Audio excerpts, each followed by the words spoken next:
వీక్షకులకు స్వాగతం. నమస్కారం. పీపీపీ ప్రైవేట్ పబ్లిక్ పార్ట్నర్షిప్ ఈ విధానంలో జగన్మోహన్ రెడ్డికి చేతకాక కట్టలేక వదిలేసి వెళ్ళిపోయిన మెడికల్ కాలేజీలని పీపీపీ విధానంలో ఇచ్చి సత్వరం పూర్తి చేసి వైద్య విద్యార్థుల్ని తీర్చిదిద్దడంతో పాటు హాస్పిటల్స్లో మెరుగైన వైద్య సదుపాయాలు కల్పించాలనే ఉద్దేశంతో కూటమి ప్రభుత్వం తీసుకున్న నిర్ణయాన్ని జగన్మోహన్ రెడ్డి వక్రీకరిస్తూ ప్రైవేట్ అంటే విషం నింపే కార్యక్రమాన్ని చేపట్టాడు. పీపీపీ మోడల్ అంటే ఏంటి? పీపీపీ మోడల్ని జగన్మోహన్ రెడ్డి ఎందుకు వక్రీకరిస్తున్నాడు? ఆ పీపీపీ విధానం వల్ల వైద్య విద్యార్థులకి ప్రజలకి ఉపయోగం ఉందా లేదా అడిగి తెలిసిన ప్రయత్నం చేద్దాం. విశ్లేషించడానికి మనతో పాటు ఉన్నారు ప్రముఖ ఆర్థిక రాజకీయ సామాజిక విశ్లేషకులు కొత్త రవీంద్ర బాబు గారు. వారిని అడిగి మరిన్ని విశేషాలు తెలుసుకుందాం. సార్ నమస్తే. నమస్తే.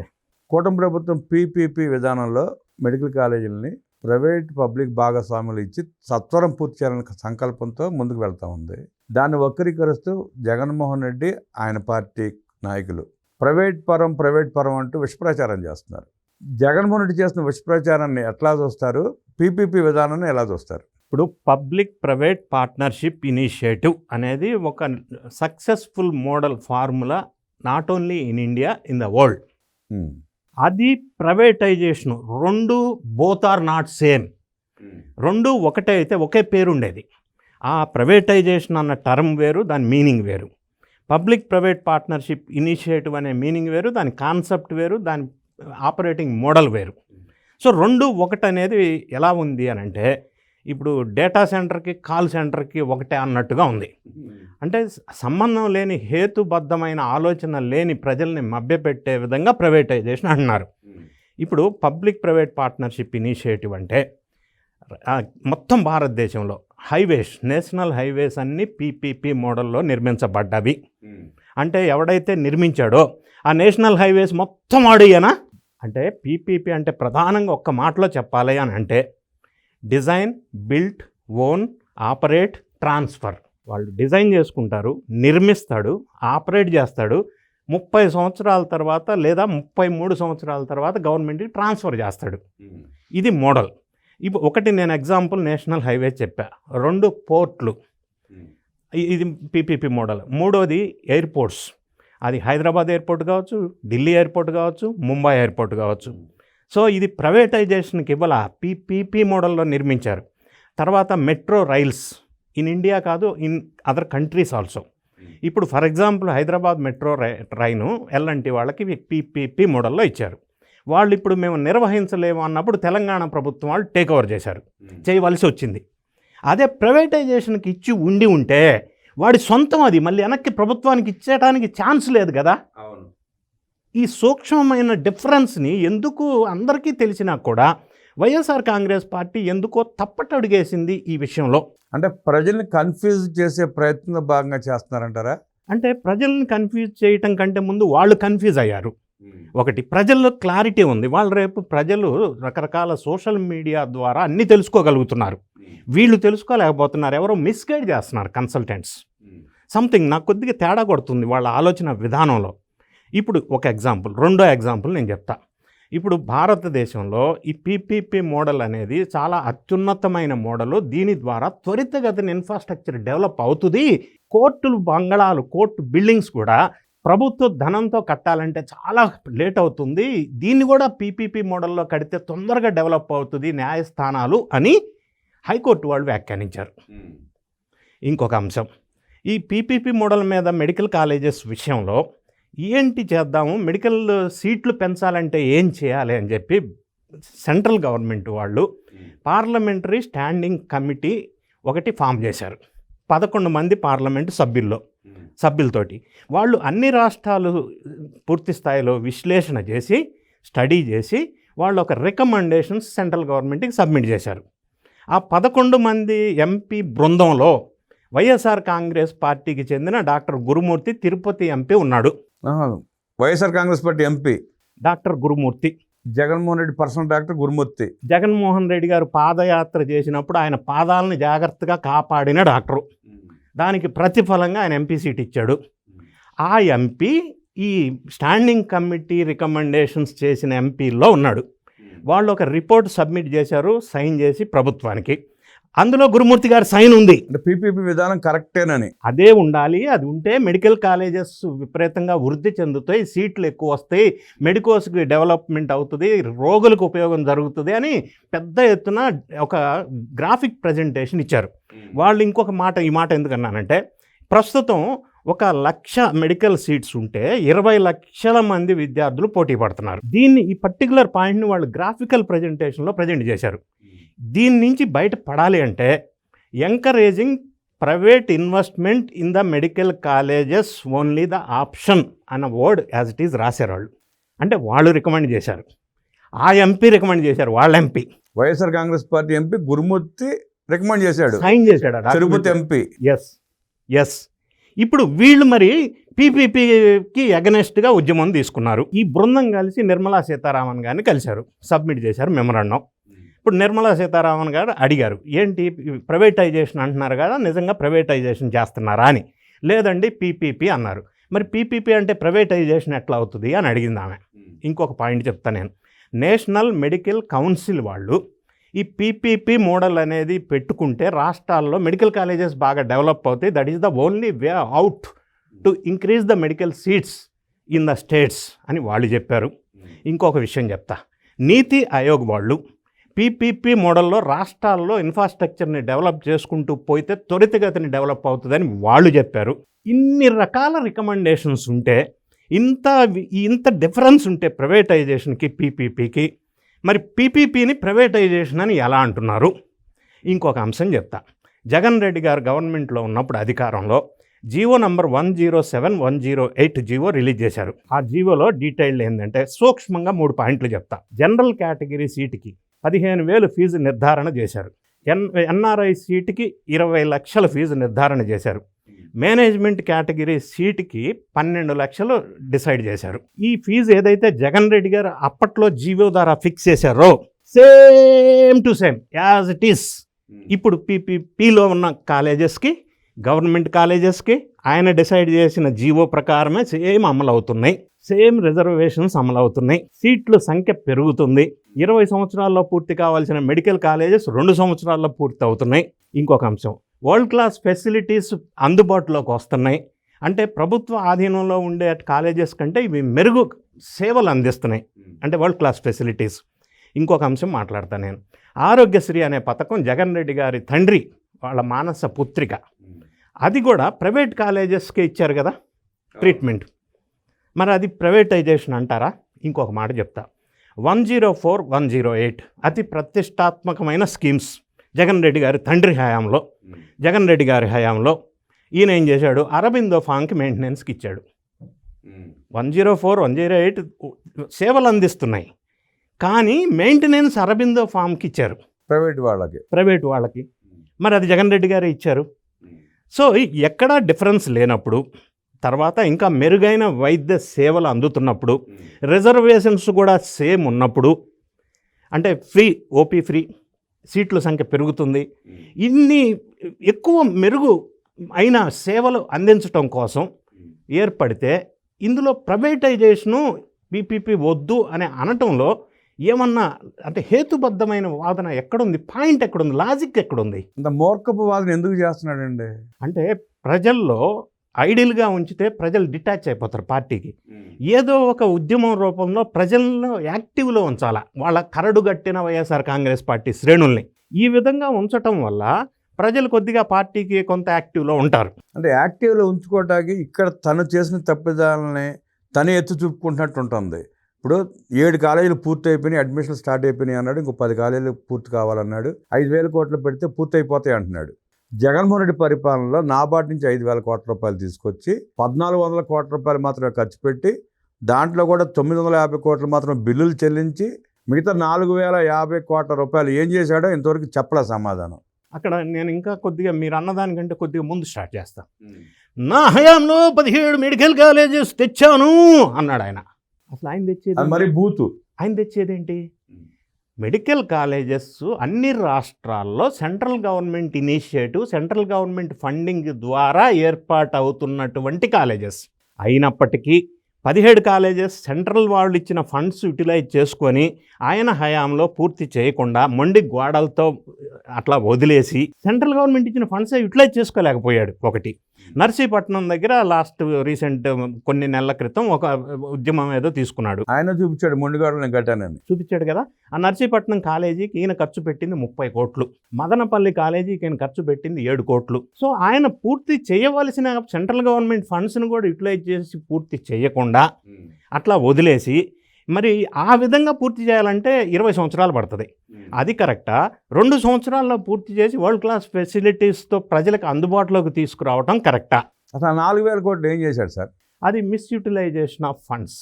నాబార్డ్ నుంచి తీసుకొచ్చారు, సెంట్రల్ గవర్నమెంట్ ఫండింగ్ ఇచ్చింది, కానీ పూర్తి కాలేదు. మరి ఎందుకు పూర్తి కాలేదు? ఒకటి. రెండో ఎగ్జాంపుల్, జగన్ రెడ్డి. దాని మీద ఇప్పుడు కేంద్ర ప్రభుత్వం, రాష్ట్ర ప్రభుత్వం, సంబంధిత డిపార్ట్మెంట్ చర్యలు తీసుకోవాలి కదా. ఖచ్చితంగా తీసుకోవాలి. ఇందులో చాలా అంశాలు ఉన్నాయి. జగన్ రెడ్డి గారు చెప్తా ఉన్నారు, ఒక మెడికల్ కాలేజీ కట్టాలంటే 500 కోట్లు ఖర్చు అవుతుందని ఆయన చెప్పిన మాట. అటువంటి 500 కోట్లు ఖర్చు అయ్యే మెడికల్ కాలేజెస్ కూడా ఆయన పూర్తి చేయలేకపోయాడు. నంబర్ 1. అదే మనిషి అమరావతి ఇంకెందుకు పూర్తి కాలేదు, సంవత్సరం అయింది కదా అని అడుగుతున్నాడు. ఏమన్నా లాజిక్ ఉందా? రెండో మాట చెప్తా. జగన్ రెడ్డి గారు ఈ మాట అన్న వెంటనే కొద్దిగా గ్యాప్ ఇచ్చి, నేను కట్టిన మెడికల్ కాలేజెస్ లక్షల కోట్ల వర్త్ అన్నాడు. 500 కోట్లని ఆయన అన్నాడు ఒక్కోటి. అవును, మరి లక్షల కోట్లు వర్త్ అంటాడేంటి? అంటే ఒక్కదానికి ఒక సంబంధం లేకుండా మాట్లాడుతున్నాడు ఆయన. అది సంబంధం ఏంటి? Where is the interlink? అంటే ఒక్కదానికి ఒకటి సంబంధం లేకుండా clarity of thinking and clarity of talking miss అవుతుంది. అంటే కన్సల్టెంట్ ఎవరో కానీ ఈయనకి ఇచ్చిన స్క్రిప్ట్ మిస్గైడ్ చేస్తున్నారు. ఎందుకంటే పాపం ఈయన వర్కింగ్ ఫ్రమ్ బెంగళూరు, ఎప్పుడో ఒకసారి వస్తాడు, వచ్చినప్పుడు ఆ స్క్రిప్ట్ సరిగా ఇవ్వటం లేదు. ఇంకొక అంశం, నిన్న ఆయన మాట్లాడుతూ ఏమంటాడు, మెడికల్ కాలేజెస్ ఎవరైతే పీపీపీ మోడల్లో తీసుకుంటారో అధికారంలోకి వచ్చిన తర్వాత 2 నెలలకు వాళ్ళని జైలుకి పంపిస్తా అన్నాడు. అంటే జైలుకి పంపించడానికి ఇప్పుడు ప్రభుత్వం, కేంద్ర ప్రభుత్వం, రాష్ట్ర ప్రభుత్వం నిర్ణయం తీసుకుంది సార్. తీసుకుని ఎవరికో ఇచ్చారు, వాళ్ళని అరెస్ట్ చేస్తారంటే ఈ ప్రభుత్వాలు చూస్తా ఊరుకుంటాయా? క్వశ్చన్ అది కాదు, నేను లీగల్గా అడుగుతున్నా. ఏ పాయింట్ మీద, అరెస్ట్ చేసే ఏ సెక్షన్ మీద, ఏ యాక్ట్ మీద, ఏ లా మీద ఆ పీపీపీ మోడల్లో తీసుకున్న వాళ్ళని ఈయన అరెస్ట్ చేస్తాడు? నంబర్ 1. No way. ముఖ్యమంత్రిగా పనిచేసిన వ్యక్తి పీపీపీ మోడల్లో కాంట్రాక్ట్ తీసుకున్న వాళ్ళని అరెస్ట్ చేస్తాను అని అంటే ఏ విధంగా అరెస్ట్ చేస్తారు? ఏ సెక్షన్ ప్రకారం అరెస్ట్ చేస్తారు? రెండో అంశం, ప్రతి ఒక్కరిని అరెస్ట్ చేస్తాను అని అంటే ఇన్వెస్టర్స్ని బెదిరించటమా? అంటే ఇన్వెస్ట్మెంట్స్ ఆంధ్రప్రదేశ్కు రాకుండా చేయటమా? ఈ బెదిరింపులను ఎలా చూడాలా? ఇంకొక అంశం ఆయన మాట్లాడుతూ ఉన్నాడు, మరి ఈయనది యోగాంధ్ర ఖర్చు పెట్టారు. ఈయన ముఖ్యమంత్రిగా పనిచేశాడు, ప్రస్తుతం పులివెందుల ఎమ్మెల్యేగా ఉన్నాడు. అలా మాట్లాడటం కూడా రాజద్రోహమే కదా అది. ఖచ్చితంగా. అది అసలు దీని మీద ఫస్ట్ కేసులు పెట్టాలా? ఇప్పుడు ఆయన ప్రజల్ని మిస్గైడ్ చేస్తున్నాడు ఒకటి, రెండోది బెదిరింపులకు పాల్పడుతున్నాడు. మరి అది నేరం కదా. అంటే కండిషన్ బెయిల్లో ఉన్న వ్యక్తి పారిశ్రామికతను బెదిరిస్తున్నాడు. బెదిరించడం అనేది ఇప్పుడు మీరు నేను ఎవరన్నా బెదిరిస్తే కేసు పెడతారు. మరి ఈయన బెదిరిస్తున్నాడు కదా ఇన్వెస్టర్స్ని. ఇంకొక అంశం మాట్లాడాడు, యోగాంధ్ర అనేది గిన్నిస్ బుక్లో ఎక్కింది. అది వరల్డ్ యోగా డే సందర్భంగా కాదు, రాష్ట్ర ప్రభుత్వానికి వచ్చిన అవకాశం రాష్ట్ర ప్రభుత్వం ప్రతిష్టాత్మకంగా నిర్వహించింది. సుమారు 62 కోట్లు అంత ఖర్చు అయింది. దాంట్లో 50 కోట్ల చిల్లరంతా కేంద్ర ప్రభుత్వం ఇచ్చింది బడ్జెట్, రాష్ట్రానికి అయింది 10 కోట్లు. ఇంటర్నేషనల్గా మంచి పేరు వచ్చింది రాష్ట్రానికి. దాన్ని బట్టి 300 కోట్లు ఖర్చు అయింది, దాంట్లో స్కామ్ జరిగింది అంటాడు. ఆయుష్మాన్ భారత్ స్కీమ్ కింద సెంట్రల్ గవర్నమెంట్ నుంచి ఫండింగ్ ప్రోగ్రామ్ ఇనిషియేటివ్ గిన్నిస్ బుక్లో ఎక్కింది, అభినందించాలా? ఈయన మాట్లాడిన మాటలు ఒకసారి విశ్లేషణ చేద్దాం. 62 కోట్లు టోటల్గా ఖర్చు అయితే, సెంట్రల్ గవర్నమెంట్ నుంచి ఫండ్స్ వస్తే, ఈవెన్ ఈయన మాట్లాడిన మాటల్లో ఆ మ్యాట్స్ ఉన్నాయి కదా, యోగా మ్యాట్స్, ఇట్లా కొట్టి చూడండి, అందులో కూడా ఇదేంది లంచాలు తీసుకున్నారు కమిషన్. దేంట్లో కొట్టి చూడమంటాడంటే అక్కడ నెట్లో కాదు, అమెజాన్లో. Okay, correct. గూగుల్లో కొట్టి చూడటం కాదు, అమెజాన్లో కొట్టి చూడమని అన్నాడు కదా. ఆయన గూగుల్ పేరు ఎత్తడం కూడా భయం ఆయనకి. ఇప్పుడు వెళ్తే 420 జగన్ చూపిస్తుంది కదా, అందుకని కోపం, భయం. ఇప్పుడు అక్కడ కొట్టి చూడండి అన్నాడు. ఆ నెట్లో సప్లై చేసింది, ఫండింగ్ ఇచ్చింది సెంట్రల్ గవర్నమెంట్, అంటే అది స్కామ్ అన్నాడు. అంటే మోడీ గారు సెంట్రల్ గవర్నమెంట్లో స్కామ్ చేశాడా? ఆయన ఉద్దేశం అదేగా. అంటే జగన్మోహన్ రెడ్డి ఇండైరెక్ట్గా చెప్పేది మోడీ గారు దాంట్లో స్కామ్ చేశాడనే. అంటే బీజేపీని అటాక్ చేస్తున్నాడా? చేస్తున్నాడు. మరి ఇన్ని సంవత్సరాలు బీజేపీ శుభ ఆశీస్సుల కోసం ప్రాకులాడాడే, మొదటిసారిగా బీజేపీ మీద అలిగేషన్ చేసే అంత ధైర్యం, వ్యూహం ఏమై ఉండొచ్చు? ఇప్పటికీ అక్కడ కాళ్ళు పట్టుకుంటున్నాడు, ఇక్కడికి వచ్చి మాట్లాడుతున్నాడు కదా. ఇది ద్వంద్వ వైఖరి. ఇప్పుడు ఇది బేస్లెస్ అలిగేషను. ఇంకొక అంశం మాట్లాడుతున్నాడు. ఆయన కట్టిన రిషికొండ ప్యాలెస్ 240 కోట్లు అన్నాడు. అది ఇప్పుడు పెద్ద తలమానికం అన్నాడు. దానిని ఈ పిపిపి మోడల్ని యోగాంధ్ర డేని కంపేర్ చేశాడు. ఇట్లా పెట్టాడు.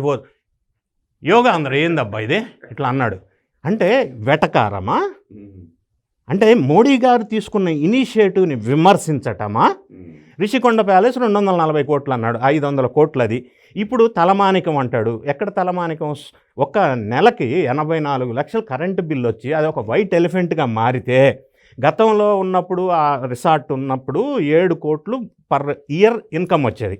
200 కోట్ల రూపాయలు వర్త్ ఆఫ్ ప్రాపర్టీ కన్స్ట్రక్షన్ చేసి ఉంది అక్కడ అప్పుడు ఉంది కదా, అది స్పాయిల్ అయింది. ఇంకొకటి పర్యావరణ అనుమతులు అన్నీ వైలేట్ చేసి కట్టారు. నేషనల్ గ్రీన్ ట్రిబ్యునల్ వాళ్ళు 150 కోట్లు జరిమానా విధించారు. అది ప్రభుత్వం వారు పే చేయాలి. ఇవన్నీ వదిలేసి రిషికొండ ప్యాలెస్ని మళ్ళీ సమర్థించుకుంటూ 240 కోట్లు అంటాడు. అంటే పొంతన లేని అంశాలు. సరే, ఇవన్నీ మాట్లాడిన తర్వాత బీజేపీకి సంబంధించిన ప్రస్తుత మంత్రివర్యులు సత్యకుమార్ యాదవ్ ఒక మాట చెప్పాడు. ఆయన నా మంత్రిత్వ శాఖలోకి వచ్చేది మెడికల్ కాలేజెస్ అంశము, మరి అరెస్ట్ చేస్తా అన్నావు కదా, నన్ను చెయ్యండి అరెస్ట్, దమ్ముంటే చేయండి, దమ్ముంటే నన్ను అరెస్ట్ చేయండి. అంటే ఎందుకు అరెస్ట్ చేస్తాడు? ఎలా అరెస్ట్ చేస్తాడు? ఇప్పుడు అధికారంలో లేడు, అధికారంలోకి వచ్చే అవకాశం లేదు. ఏదో బ్లాక్మెయిల్ చేసి బెదిరించే కార్యక్రమాన్ని చేపట్టాడు జగన్మోహన్ రెడ్డి. సత్యకుమార్ యాదవ్ గారు నన్ను అరెస్ట్ చేయ ముందు అంటున్నాడు. ఈయన ఏ రకంగా అన్నాడో ఆయన ఏ రకంగా అరెస్ట్ చేస్తాడో అర్థం కాని పరిస్థితి. అరెస్ట్ సంగతి దేవుడు ఎరుగు. సత్యకుమార్ మాట్లాడిన మాటలకి కౌంటర్ ఎందుకు ఇవ్వలేదని అంటున్నా నేను. కౌంటర్ ఇస్తే ముందు ఇప్పుడే అరెస్ట్ చేస్తారని భయం కదా. ఇంకొక అంశం, బీజేపీ వాళ్ళు కూడా ఏ మాటకు ఆ మాట పార్టీలో అతీతంగా మాట్లాడుకుంటే బీజేపీ వాళ్ళు కూడా ఇన్ని సంవత్సరాలు డైరెక్ట్ అటాక్ జగన్ రెడ్డి గారి మీద చేయాల, ఇంతవరకు చేయాలి, ఫస్ట్ టైం నిన్నే. దీనికి వెనక ఒక్కసారి మనం ఆలోచించినట్టయితే ఈ మధ్యకాలంలో ఆంధ్రప్రదేశ్ ఎంపీలకి మోడీ గారు ఒక కౌన్సిలింగ్ తీసుకున్నారు క్లాసు. అందులో మీరు వైఎస్ఆర్ కాంగ్రెస్ పార్టీని మీరు కౌంటర్ ఇవ్వటం లేదు, చాలా కామ్గా చప్పుడు చేయకుండా ఉన్నారు, ఓన్లీ జనసేనను టీడీపీ వాళ్ళు ఇస్తున్నారు, మీరు ఎందుకు ఇవ్వట్లేదు, ఇవ్వండి అని చెప్పాడు. ఆ చెప్పిన ఆదేశాల తర్వాత ఇప్పుడు సత్యకుమార్ స్ట్రైట్ కౌంటర్ ఇచ్చేశాడు. అంటే బీజేపీని ఈయన అటాక్ చేసిన మాటలో వ్యూహం ఉందా జగన్ రెడ్డి గారు? బీజేపీ వాళ్ళు జగన్ రెడ్డి గారి మీద సత్యకుమార్ యాదవ్ ద్వారా ఇచ్చిన కామెంట్ రివర్స్ అటాక్, అందులో బీజేపీ వాళ్ళ వ్యూహం ఉందా? అంటే బీజేపీ వాళ్ళు జగన్కి కటీఫ్ చెప్పబోతున్నారా? అంటే ఈ విషయం జగన్కి అర్థమైందా? అందుకని అటాక్ చేయటం మొదలుపెట్టారా బీజేపీ వాళ్ళు వర్సెస్ జగన్ అన్న తరీకగా ఇది మారిందా? అంటే తన క్యాడర్ని ఇప్పటి నుంచి మెల్లిగా స్లోగా మార్చుకుంటూ వెళ్ళే ప్రయత్నంలో భాగంగా మాట్లాడుతూ ఉండొచ్చు. అంటే సంథింగ్ ఇంతకు ముందులాగా పరిస్థితి ఇప్పుడు లేదు అనేది ఈ కామెంట్స్, ఎదురు కామెంట్స్ ద్వారా మనకు అర్థమవుతా ఉంది. ఏదేమైనా కూడా పీపీపీ మోడల్ని ప్రైవేటైజేషన్ కోసం 1,4,11,000 సంతకాలు. అన్ని సంతకాలు అంటే దాదాపు 100 ట్రంక్ పెట్టెలు కావాలి ఆ సంతకాలు సేకరించిన పేపర్లు. ఆయన సేకరించింది నాకు తెలిసి, నేను బాగా చూసింది, అబ్జర్వ్ చేసిన దాంట్లో, హైదరాబాద్ అడ్డగొట్ట మీద ఉన్న కూలీలు నిలబడి అడ్డా మీద ఏయో 100 సంతకాలు చేసి అవి పట్టిన అడావుట్ చేశారు తప్ప రాష్ట్రంలో ఎక్కడా తిరిగి చేసిన పరిస్థితి కనపడలా. అన్ని సంతకాలు సేకరించారంటారా? అది కూడా మోసమే. మళ్ళీ అక్కడ కూడా మోసమే సంతకాల పేరుతో. ఇంకొక అంశం చెప్తా. ఆయన మొన్న ప్రెస్లో మాట్లాడుతూ గవర్నర్ గారికి సబ్మిట్ చేసిన తర్వాత ఉద్యమం చేస్తున్నారు గారు సబ్మిట్ చేస్తే మరి ఫైల్స్ తీసుకొని సబ్మిట్ చేయాలి కదండి.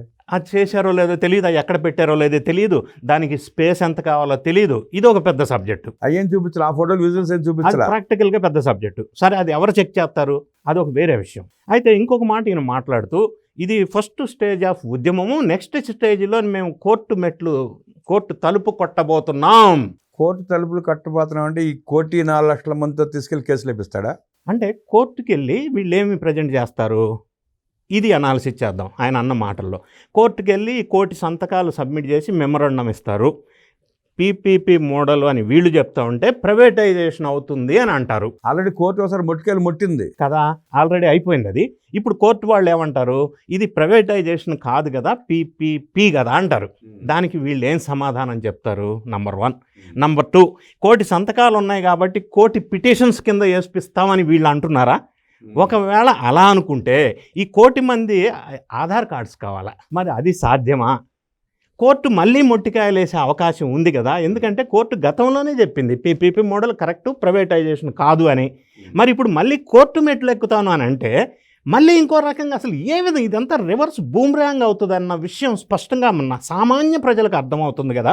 మరి జగన్ రెడ్డి లాంటి వ్యక్తికి ఎందుకు అర్థం కావట్లేదు? వాడికి సలహాలు ఇచ్చిన కన్సల్టెంట్కి ఎందుకు అర్థం కావట్లేదు? కోర్టు మెట్లు ఎక్కుతారా? ఇది ఒక పక్క తన ఎంపీ చేత అనుకూలంగా సంతకాలు పెట్టించి మళ్ళీ ఈ పక్క హైడ్రామాలు కోర్టును మోసం చేసే ప్రయత్నం చేస్తూ ఉంటే కోర్టులు మాత్రం గమ్మును ఊరుకుంటాయి. అంటే వైఎస్ఆర్ కాంగ్రెస్ పార్టీకి చెందిన ఎంపీ స్టాండింగ్ కమిటీ రిపోర్ట్ రాసి పీపీపీ కావాలని సంతకం పెట్టాడు అంటే జగన్ రెడ్డికి చెప్పకుండా తెలియకుండా పెడతాడా? తెలియకుండా జరిగే పని కాదు అది. కాదు కదా. మరి ఒక పక్కన వాళ్ళ ఎంపీ సైన్ చేసి రిపోర్ట్ ఇస్తే ఇప్పుడు ఈయన పీపీపీకి అగెనెస్ట్గా నినాదం చేయటం, గవర్నర్ గారికి ఇవ్వటం, కోర్టుకి వెళ్తానంటాం, 1-2 నెలల్లో వాళ్ళని అరెస్ట్ చేస్తానంటాం. ఎవరిని అరెస్ట్ చేస్తారు? ఎలా అరెస్ట్ చేస్తారు? ఎందుకు అరెస్ట్ చేస్తారు? What is this?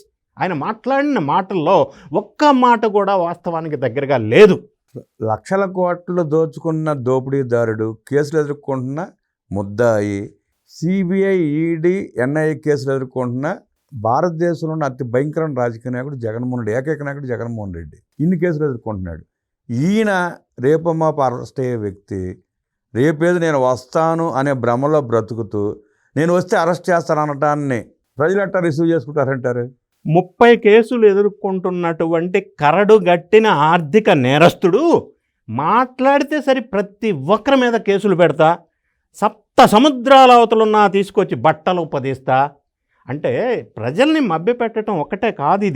ఇది అంటే ఇంకో రకంగా అబద్ధాలని చెప్పి ప్రజల్ని రెచ్చగొట్టే విధానం, శాంతి భద్రతల సమస్య సృష్టించే విధానం. అంటే ప్రజలను రెచ్చగొడతా, పారిశ్రామికతలను బ్లాక్మెయిల్ చేస్తా, వ్యవస్థను భయపెడతా చేసే ప్రయత్నం. ఆడెవడో కుంటుమల్ల నేను లెగిస్తే ఊరుకోను, లెగిస్తే మీరు బతకలు మిమ్మల్ని కొడతారన్నట్టు జగన్మోహన్ రెడ్డి వ్యవహారం కూడా అట్టాగా అంతే ఉంది. ఇప్పుడు ఇవన్నీ కూడా ఈయన తీసుకున్న ప్రతి చర్య కూడా బూమ్రాంగ్ అవుతుంది, రివర్స్ అవుతుంది. వాళ్ళ పార్టీకే నష్టం జరుగుతుంది, ఆయనకి నష్టం జరుగుతుంది. అంటే వాళ్ళ గొయ్యిని వాళ్ళు తవ్వుకుంటూ ఉన్నారనేది నాకు అనిపిస్తూ ఉంది. జగన్మోహన్ రెడ్డి తన గోయిని తానే తవ్వుకుంటూ తన పార్టీని సమాధి చేసుకుంటూ ఆ నాయకులకి భవిష్యత్తు లేకుండా చేస్తూ నగుబాటు అవుతూ కోర్టుల చేత మొట్టికాయలు మోపించుకుంటూ వేపించుకుంటూ కేంద్ర ప్రభుత్వాన్ని, నరేంద్ర మోదీని కూడా విమర్శించే స్థాయికి దిగజారిపోయి రేపు తీసుకునే చర్యలకి ఎదుర్కోవడానికి సిద్ధపడుతున్నాడా అంటే సిద్ధపడుతున్నాడు అంటూ విశ్లేషించిన రవీంద్రబాబు గారికి ధన్యవాదాలు తెలియజేస్తూ నమస్కారం.